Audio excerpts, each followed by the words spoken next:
Hello, good morning. Today I have arrived in northern Bangladesh, where my mother lives, and I came to her place to pay a visit. And you can see I can bring my external camera, so you guys have to be happy with the internal one. And this is a laptop I borrowed from one of my ex-colleagues. So my primary device, MacBook Air, is malfunctioned because of a water incident. Anyways, um, yesterday we have read up to the end of System 1 and System 2, the differentiation between them. And um, in the book, Kahneman does a very interesting thing. He gives a lot of practical examples of System 1 and System 2. In the last sentences, we have learned that some of the worked out statements of differentiating between impulses and decision making. The last statement was, unfortunately, she tends to say the first thing that comes into her mind. She probably also has trouble delaying gratification, weak system too. Yesterday, I was traveling back to home and I was thinking about instant gratification and delayed gratification always. There is a very popular phrase like, if you have patience, you will receive something better at the end. But yes, this is something to give you consolation. Like, we are all impatient, we want things instantly, and people who have better patience probably they will receive better rewards, but it's not always true. Uh, is if the first thing that arrives is better, or it depends on the emotional state. Like, if I am happy or if I am fulfilled within, which I am trying to um, cultivate within my mind these days, is like everything comes from within. Like, nothing outer than me can fulfill me from inside. Only, I mean, you can try this simple experiment. If you're not feeling taste of food, just go for a liquid diet. Like, I mean, having a drying fast is very tough for beginners, unless if you're a Muslim. So just go for dry or liquid fast for a week, preferably water, and you can take some other things. And the meal you will have after that, whatever it is, if it's a boiled rice, or simple some mashed potato or curries, that will be the um, most tasty meal you have had in years.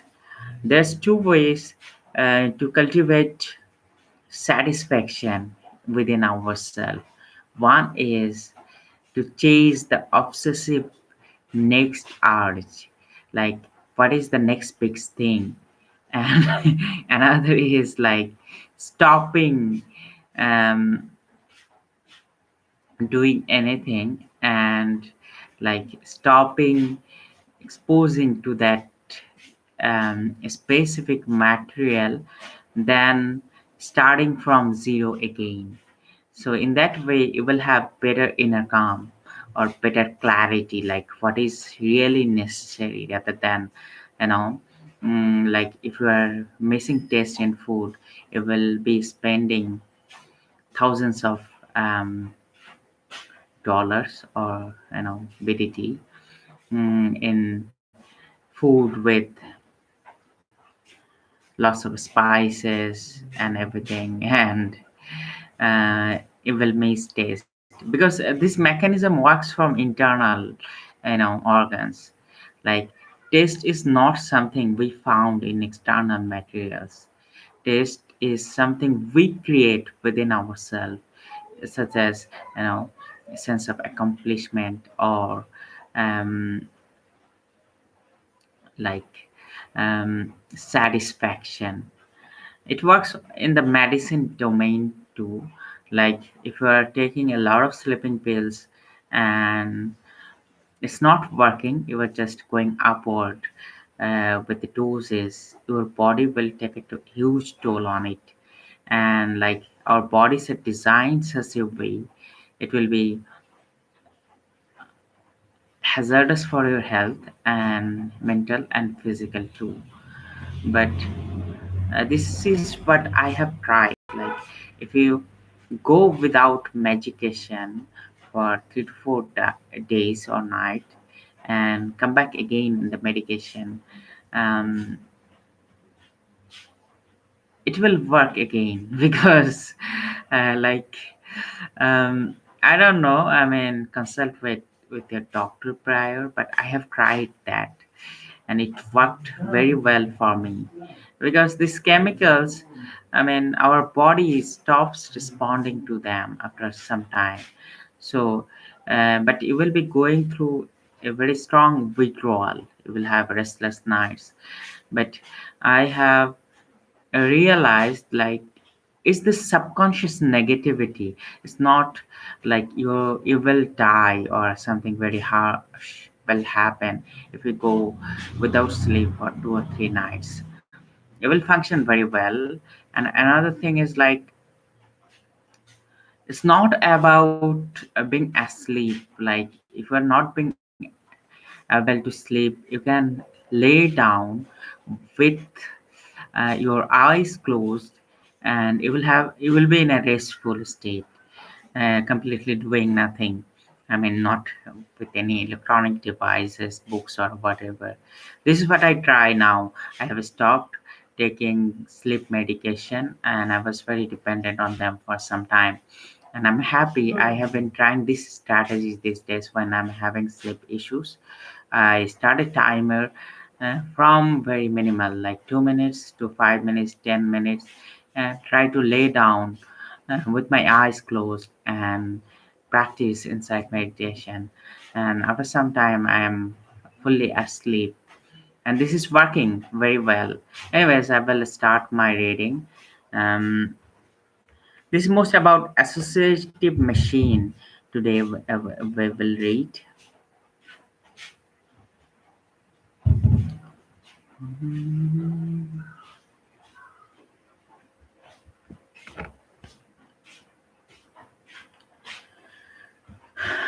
Associative machine. To begin your exploration of the surprising workings of System 1, look at the following words: bananas vomit. A lot happened to you during the last second or two. You experienced some unpleasant images and memories. Your face twisted slightly in an expression of disgust, and you may have pushed this book imperceptibly further away. Your heart rate increased, the hair on your arms rose tighter, your sweat glands were activated. In short, you responded to the disgusting work with an attenuated version of how you would react to the actual event. All of this was completely automatic, beyond your control. There was no particular reason to do so, but your mind automatically assumed a temporal sequence, a causal connection between the words bananas and bombing. Forming a sketchy scenario in which bananas caused the sickness. As a result, you were experiencing a temporary aversion to bananas. Don't worry, it will pass. The state of your memory has changed in other ways. You are now unusually ready to recognize and respond to objects and concepts associated with vomit, such as sick, stink, or nausea, and words associated with bananas, such as yellow and fruit, and perhaps apple and berries. Vomiting normally occurs in specific constants, such as hangovers and indigestion. It would also be unusually ready to recognize what's associated with other causes of the same unfortunate outcome. Furthermore, your system won't notice the fact that the juxtaposition of the two words is uncommon. You probably never encountered it before. You experienced mild surprise. This complex constellation um, of responses occurred quickly, automatically, and effortlessly. You did not will it, you could not stop it. It was an operation of System 1. The events took place as a result of your saying the words happened by a process called associative activation. Ideas that have been evoked trigger many other ideas in a spreading cascade of activity in your brain. The essential feature of this complex set of mental events is its coherence. Each element is connected and each supports and strengthens the others. The word evokes memories, which evoke emotions, and which in turn evoke facial expressions and other reactions, such as a general tensing arm and an avoidance tendency. The facial expression and the avoidance motion intensify the feelings to which they are linked, and the feelings in turn reinforce compatible ideas. All this happens quickly and all at once, yielding a self reinforcing pattern of cognitive, emotional, and physical responses that is both diverse and indicated. It has been called associatively coherent. In a second or so, you accomplished automatically and unconsciously a remarkable feat. Starting from a completely unexpected event, your system one made as much sense as possible of the situation. Two simple words oddly juxtaposed. By linking the words in a causal story, it evaluated the possible threat mild to moderate and created a context for future developments by preparing you for events that had just become more likely. It also created a context for the cultural event, current event, by evaluating how surprising it was. You ended up as informed about the past and as prepared for the future as you could be. An odd feature of what happened is that your system one treated the mere conjunction of two words as representation of reality. Your body reacted in attenuated replica of a reaction to the real thing, and the emotional response and physical recoil were part of the interpretation of the event. As cognitive scientists have emphasized in recent years, cognition is embodied. You think with your body. I have my timer run. So I will just conclude with this statement. Cognition is embodied. You think with your body, not only with your brain. This is a very interesting understanding I had. Like I on I usually used to think that emotions are a mere creation of mind, but that's not true. Even modern science doesn't recognize it. Every emotion has a source inside our body. So, like when I'm feeling something, it has some physical symptoms too. Like I'm nervous, I'm emotional, a lot of things goes wrong with my body too. And if I become more aware and take steps to recognize it and accept it, I'm not saying you know to negate it. It's important, it becomes better to process that emotion. I'm not saying avoiding emotions. Emotions make us humans, And another thing is, this reading is mostly about the disturbing habit our mind has to create a story out of nothing, rather than judging it, like bananas from it, or anything we see in the real world, anything we hear, anything where we um, listen, we make up a story. Yesterday I was coming back to home, and this guy was, I think he had more than a dozen calls. He sent to Mango somewhere.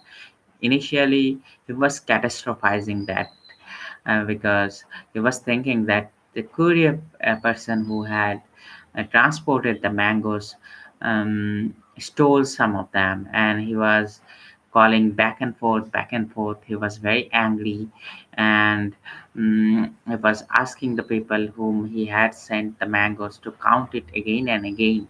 And at the later point, he realized, I mean, I don't know if he had that realization, but none of the it was his mental catastrophization. I mean, mm, it was his mental catastrophization. I mean, he made of all this inside his mind. We suffer more from imagination than from reality. It also happens to me. Anyways, I'm at home. Sorry, my mother's place. I don't feel home here anymore. But the thing is that it's my responsibility to come back here very often, and um, it will be very, very much challenging for me, because I have found one of my very bad habits of childhood, like overeating, has been created here. You can see my mother is always bringing me food, and it's very challenge to learn to say to no to myself. I mean, learning, this is what I'm also trying to practice, learning to say no to myself and also others. um, I'm a chronic people pleaser, so also I please my internal quirks. Like yesterday, I was not hungry. I had a lot of food when I got down from the bus, but my mother was insisting to eat something, and I ended up eating. And she didn't force me, but I ended up eating, and I had an indigestion till now. Probably have to walk 10 miles to process that food. Anyways, thanks a lot for listening.